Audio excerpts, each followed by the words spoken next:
Guys, ഇന്ന് day 1 summit of future. രാവിലെ ചെന്നപ്പോൾ തുടങ്ങി അത്യാവശ്യം പണിയൊക്കെ ഉണ്ടാവുമെന്നൊക്കെ വിചാരിച്ച്, പക്ഷെ എന്താണെന്നറിയില്ല, വലിയ പണിയൊന്നും ഉണ്ടായിരുന്നില്ല. സുഖജീവിതം. ഇവിടെ മൊത്തം ചുറ്റിക്കറങ്ങാനും ഫുഡ് കഴിക്കാനൊക്കെ ഞങ്ങൾ ഇറങ്ങി. സത്യം പറയാലോ, അടിപൊളിയായിരുന്നു. ഈ റോബോവേഴ്സ് എന്ന് പറയുന്നത് അടിപൊളിയായിരുന്നു ചെയ്യുന്നത്. റോബോവേഴ്സ് മൊത്തം നടന്ന് കണ്ട് ഞങ്ങൾ നേരെ അവിടെ നിന്ന് ഫെസ്റ്റിവൽ വില്ലേജിൽ പോയി.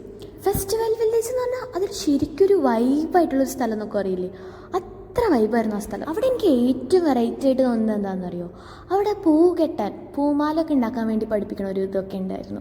അതൊക്കെ സൂപ്പറായിരുന്നു. പിന്നെ പടം വരയ്ക്കണു കുറച്ച് പേര്, പിന്നെ ഓല വെച്ച് ഓരോന്നുണ്ടാക്കണു, അടിപൊളി, ഒന്നും പറയാനില്ല. അവിടെ വെച്ച് എല്ലാവരും സംസാരിക്കുന്നത് നൈറ്റത്തെ പ്രോഗ്രാമിനെ കുറിച്ചിട്ട്. പരിപാടിക്ക് വരണത് തന്നെ യോഗി ഷേഖ്, അരീവ്, പിന്നെ അതേപോലെ തന്നെ റിഷ്, അതേപോലെ തന്നെ ഒരു DJ ഉണ്ടായിരുന്നു. അടിപൊളിയായിരുന്നു പരിപാടി.